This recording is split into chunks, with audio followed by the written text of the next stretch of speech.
Bienvenue dans un nouveau vidéo de la chaîne intemporelle. Aujourd'hui, on va parler de l'anatomie d'un veston.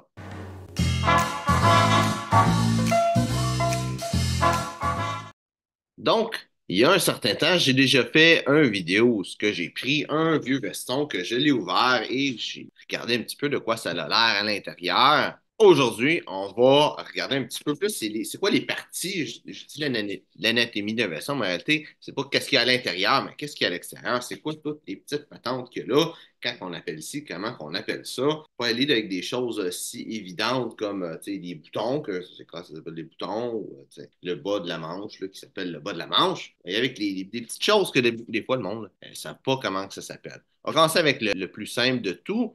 Donc, le petit trou ici qu'il y a là, ça, c'est une boutonnière. Tu as sûrement entendu ce terme-là avant. Une boutonnière, ça va aussi être la petite fleur que tu vas pouvoir rentrer dedans ce trou-là. Mais une boutonnière, en réalité, c'est un trou de bouton. Ça ici, c'est une boutonnière.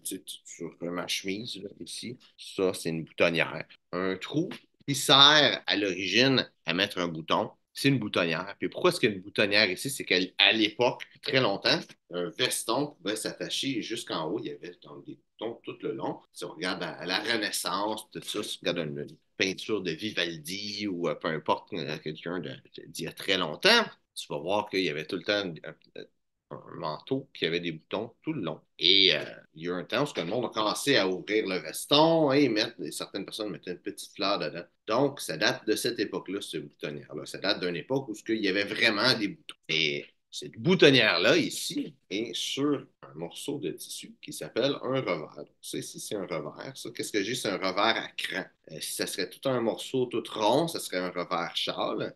Si plutôt que faire un V comme ça, cette partie-là serait plus longue, puis pointe comme ça serait un revers à pointe. Autre partie un petit peu moins vue, cette partie ici, c'est le revers. Il y a une couture ici, donc ici, de là jusqu'en bas, c'est un revers. Mais ça ici, ça s'appelle un col. Souvent, le monde vont confondre un petit peu les deux dans le nom. J'entends plus de monde appeler ça un col de veston que ça appeler un revers, mais ça va arriver souvent. Mais en réalité, sont cousus ensemble, mais c'est deux choses différentes. Ça ici, le petit feutre, on appelle ça, bon, ça n'a pas vraiment de nom, c'est le dessous du col. Je vois du monde appeler ça un sous-col. Ça serait peut-être ça le vrai nom, mais c'est le sous-col, le dessous du col, qui va tout le temps être fait en feutre ou un autre genre de petit matériel pour lui donner un peu plus de corps. Quelque chose qu'on ne voit pas à l'intérieur du veston, parce que là, on ne va pas l'ouvrir, ça va être l'entoilage. L'entoilage, c'est un morceau de tissu plusieurs morceaux de tissu qui vont être cousus ensemble pour donner après ça une forme au revers, donner une forme à l'épaule pour que le veston ait une certaine forme quand tu vas le porter, parce qu'un veston, une veste, c'est un vêtement en trois dimensions, pas comme un pantalon ou une chemise qui est un vêtement en deux dimensions, à part peut-être le col de la chemise, si on veut, là. Mais le gros des vêtements, c'est un vêtement la plupart des vêtements sont en deux dimensions. Tu prends le vêtement, tu le mets à plat et le vêtement est correct comme ça. Le veston, c'est un vêtement qui est en fait en trois dimensions. Le revers a une courbe, l'épaule va avoir une courbe,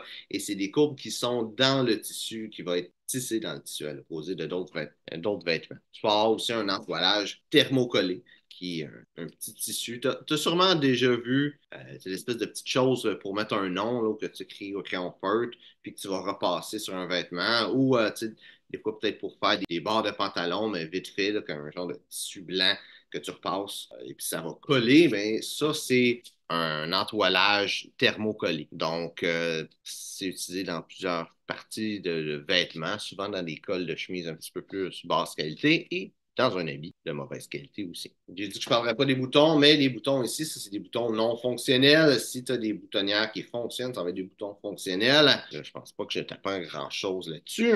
Donc, la partie ici de l'habit, ça s'appelle le boutonnage. Donc, tu peux avoir un boutonnage droit, comme que j'ai ici. Tu peux avoir aussi un boutonnage croisé, qui est quand que les boutons vont se croiser ici. Il va y avoir un rangé de boutons là, un rangé de boutons là. Bon, c'est sûr que là, je le force un peu pour donner une idée. Il y a différents types de boutonnage. Ça, c'est un deux boutons. Si je n'aurais pas ces boutons-là, ça serait un bouton. Si ça serait un petit peu plus haut, avec un autre bouton ici, ça serait trois boutons. Ça, si j'aurais un bouton dans le revers et une boutonnière ici, ça a plusieurs noms. Un deux et demi, un faux trois boutons. En anglais, c'est un three roll two. Donc, un 3 roulé 2 parce qu'il est comme roulé. Et c'est un bouton qui est fait juste à la para, juste pour dire qu'on est dans les poches. C'est la poche de la poitrine. Ça, c'est pas les poches de poitrine, c'est les poches d'intérieur du veston. C'est ça, la poche de poitrine. Tu pourrais en avoir peut-être une deuxième, par exemple, sur une sarine. Ce type de poche-là, c'est une poche raglant. Personne ne connaît ce nom-là. Moi, j'ai fait que j'aille le chercher. Ça a été compliqué pour trouver comment ça s'appelle. Mais le vrai nom de cette poche-là ici, avec un gros petit morceau de tissu ici, c'est une poche raglant. Tu as un autre type de poche que tu peux avoir comme poche de veston. C'est une poche plaquée qui va être une poche qui va être cousue. Tout le tissu va être cousu par-dessus. Donc, vu que là, je suis dans les poches, on va parler des poches un petit peu. Ça ici, c'est une poche à billets. Cette poche-là, à l'époque, ça servait à mettre un billet d'opéra, billet de train, des choses comme ça. C'est ici des poches normales du veston qui sont toujours là. Ce type de poche-là ici, c'est une poche, vraiment, c'est des poches qui sont inclinées. Et à l'origine, c'était quand tu faisais de l'équitation, tu étais assis sur un cheval, les poches ils vont être droites à cause de la position que tu es dessus. Donc, ici, cette poche-là, c'est une poche passe-poilée. Qu'est-ce que tu vois ici? C'est des passe-poils, un passe-poil en haut et un passe-poil en bas. Tu as aussi ce veston-là, la poche ici, c'est une vraie poche passe-poilée. Il n'y a pas de. Il n'y a rien dedans. Il n'y a pas de rabat. Ça ici, ça s'appelle une poche hybride. Donc, c'est une poche à rabat et passe-poilée. La plupart des habits vont avoir ce type de poche-là. Ça ici, c'est pas un habit, c'est pas un veston non plus, mais ça va montrer quelque chose d'autre d'important. Ça ici, justement, ça, c'est une poche plaquée. Donc, tu peux voir, c'est une poche qui est cousue par-dessus le vêtement.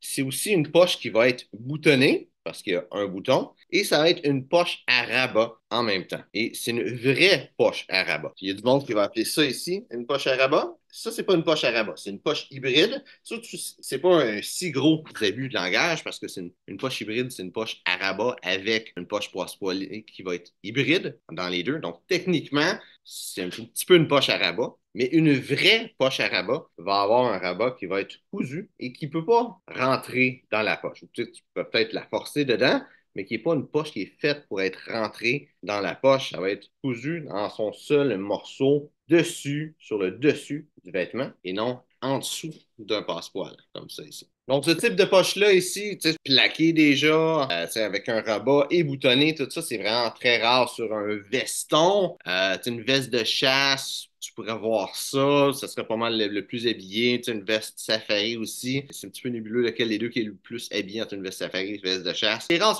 de voir ça sur un veston. Si tu vois un veston avec des poches comme ça, un vrai de vrai veston d'habit, là, souvent, ça va être du sur-mesure, quelqu'un qui a fait faire de quoi de très spécifique, puis c'est vraiment ça qu'il voulait, parce que c'est très décontracté comme type de poche, et c'est pas quelque chose que tu vas voir sur un habit quand même. Je parlais des poches, la poche à billet ici, en France, je sais que le monde appelle ça des fois une poche ticket, mais une poche ticket, c'est un anglicisme, parce qu'un ticket, c'est un billet. Autre chose sur un veston, là, je vais l'enlever. Donc, ça ici, la partie qui va avoir une ouverture, ça s'appelle une fente, par une fente de chaque côté du veston. Tu peux en avoir une en plein milieu ici. Et tu peux ne pas en avoir aussi. Typiquement, un tuxedo en aura pas ou un de chaque côté. Si tu n'as pas de fente, si le vêtement est plus habillé. Si tu en as deux, le vêtement va être un petit peu moins habillé que sans fente, mais quand même assez habillé. Et un va être plus décontracté. Pourquoi?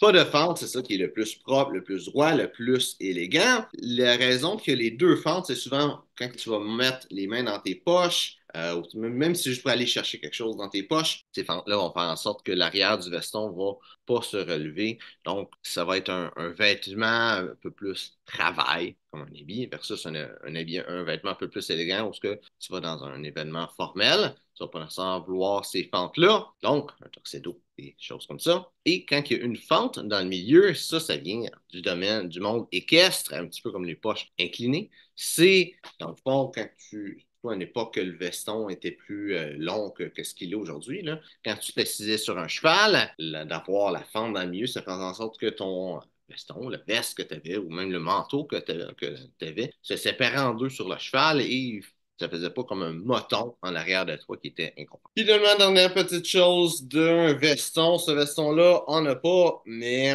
des fois, tu vas avoir. Là, lui, il y a une couture qui est vraiment visible. Donc, ça va être une couture qui est visible sur le revers. Certains revers ne vont pas avoir de couture et certains revers, là, je parle du revers parce que c'est là que c'est le plus flagrant, mais tu pourras avoir ça un peu partout sur l'habit en réalité, là. Tu peux avoir quelque chose qui est une petite couture qui fait comme un genre de petit pointillé un petit peu partout autour du revers. Ça s'appelle une surpiqûre. Donc, c'est pas mal ça, les parties importantes d'un veston. J'espère que tu as apprécié la vidéo. Si c'est le cas, like, partage. Si tu as des questions sur le style classique masculin, mets ça dans les commentaires. Ça me fera plaisir de te répondre. Donc, merci d'avoir regardé la vidéo et on se voit une prochaine fois.